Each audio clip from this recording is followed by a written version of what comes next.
Hey guys, welcome back to my channel. In today's video, we are going to be doing a flip through of the beginning pages within my budget planner so that I can show you how I set up my budget planner as you are setting up yours. In yesterday's video, I did share with you my monthly budgeting process and how I set up my cash spending envelopes and my cash saving envelopes. But today we are going to talk about the pages that are before that section. So this is the very front of the planner and how you can set it up in order to help you to track different things. So the very first page is my budget categories. These are all of the categories that I am using when I am expense tracking and staying on top of my expenses. Having this at the front of my planner just is a helpful reminder of the different categories that I am currently budgeting within my planner. After this, you see my goals page. So I did a separate video on my goals and how I establish 5 goals every single year for my money. And so if you are interested in figuring out what these 5 goals are and my thought process behind each one of them, I will link that one above. But having these goals at the very front of my planner really is just a super helpful reminder of the different things that I am trying to accomplish and do. The next page is my money routine, and these are the 5 routines that I am going to have for 2024. I have a daily, weekly, monthly, quarterly, and an annual routine, and I will link this video above because we did this one a couple days ago where I set up the routines and I set up the times that I'm going to complete each one of them. After this page is my yearly finance overview. So for this one, there isn't much setup. I will just add the year and then add all of the months on the side because I am keeping up as the months go on with my starting balance, the income for the month, expenses, savings, debt, and my ending balance in my accounts. And usually when I do this process, I am only looking at my personal account. So how much did I pay myself in income? How much did we spend throughout the course of that month? How much did I save? How much debt we might have accumulated? And what's the ending balance? Keeping up with this just helps me to make sure that I am on track and we are not going backwards. We are progressing in the right direction. Like I said, there isn't much setup, so I've just added the months and added the year at the top. On the next page, this is my bills and subscriptions tracker. So I have annual, quarterly, and monthly subscriptions. For my annual subscription, this isn't really an annual subscription. It's just a time where we will need to look at our medical renewal process. Because we are self-employed, we always have to renew our medical insurance for our family. And so this is just a reminder of what we have for the current year and what we might need to look at for it next year. So I like to keep it here to remind myself to look into our medical insurance at the end of every single year. And so this is just something helpful for me, but it's not actually an annual subscription. Same thing for my quarterly subscription. This isn't quarterly, it's actually twice a year, but I do like to keep it in this section so that I can remind myself that my car insurance needs to be renewed on the 18th of March and of September every single year. So I will just add zeros during the quarters where I don't have to pay it. But this sheet serves as a reminder during quarter 1 and quarter 3 that I am going to have to cover it. And then we have my monthly subscriptions, in which I do keep all of these on my bill tracker page. And I will just highlight them here just so I can have a list that I can refer to of all of my subscriptions. But keeping them here as well helps me to check them off as they clear the account. All of these are auto drafted from my account, so I love to be able to keep track when they actually clear. After this page, we have my debt reduction tracker. My debt reduction tracker is where I am going to keep the balance of my beginning debt, which this is just our credit card debt, but having this amount here, I'm going to keep up with how much we have paid down and what's the ending balance of our credit card debt at the end of every single month. So this is just a tracker for me to make sure that we are reducing our debt and it's not increasing. On the opposite side is our debt snowball tracker. Once again, I've added all of the months. I only have 2 credit cards that I am currently paying off because those are the only 2 that currently have a balance.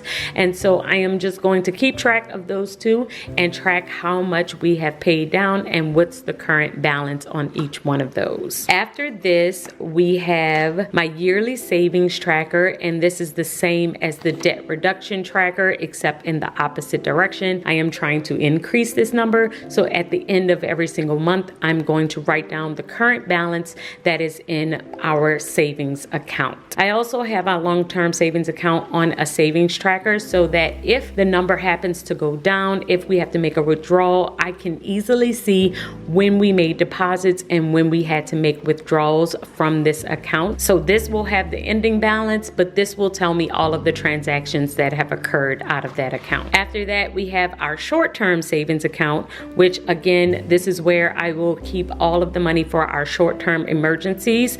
And so my goal for this account is always to have $3,000 in it. We have a starting balance of $487, and my goal is to get this back up to $3,000 by June of next year. So once again, I'm just keeping track of the balance here. Same for my business savings account. We currently have $2,000 in there. I want to beef it up to $5,000. So I have just added this here, added that I want to do it by the end of the year, and keeping track of my overall deposits and withdrawals into this account. After this, we go into my savings jars. I have 5 savings jars for 5 different saving goals. The first one is my Capital app. So for my Capital app, I usually will just store additional savings. This money could really be used for anything. It's kind of more of a miscellaneous savings this year. I have used this app different ways in the past and been able to save a nice amount of money using it. I love kind of just setting it as an auto draft from my account and letting it do its own thing. So this year I have it set to take out about $50 every single time I get paid, which is once a week. And then I'm just going to keep track of how much is going into this account at the end of every single month. So it's a great way for me to just see visually how this account is doing. The next savings jar is my Stackwell investing app. Y'all know I love to talk about Stackwell. I love to talk about their investing app and how easy it is to set up. This one, once again, is on auto draft. I have $50 coming out of my account every single month and going straight into this account for passive investing. It's all invested in index funds, so I don't have to hover over it. I love this app. So I just started using it last year, so we have $296 in here. My goal is to get it up to about $600 at the end of the year. So I'm just going to use the jar once again to keep up with how much is currently going in here, and I'm going to highlight it and just watch it grow over the year. The next savings jar is my Roth IRA. Now these accounts are with Fidelity. I've had them just for a long period of time, and so I'm just keeping track of my current balance in each one of these. My goal every single year is to get $6,000 into my Roth. I believe this year the amount has increased. I want to say it's $7,200 that you can put into a Roth IRA this year. So whatever that number is, that's always my goal, and I aggressively do try and add at least $500 into this account every single month. The fourth savings jar is for my girls' education accounts. So I have 529 plans for both of my girls, and every single month I do like to add money into these. My goal is to add about $200 every single month into them. I don't always hit that goal, but I do like to keep track of how much is going in there. So we're going to use the fourth jar for that one. And then the fifth jar is for my SEP IRA, which is my self-employed retirement account. And I do get a tax deduction for doing this one,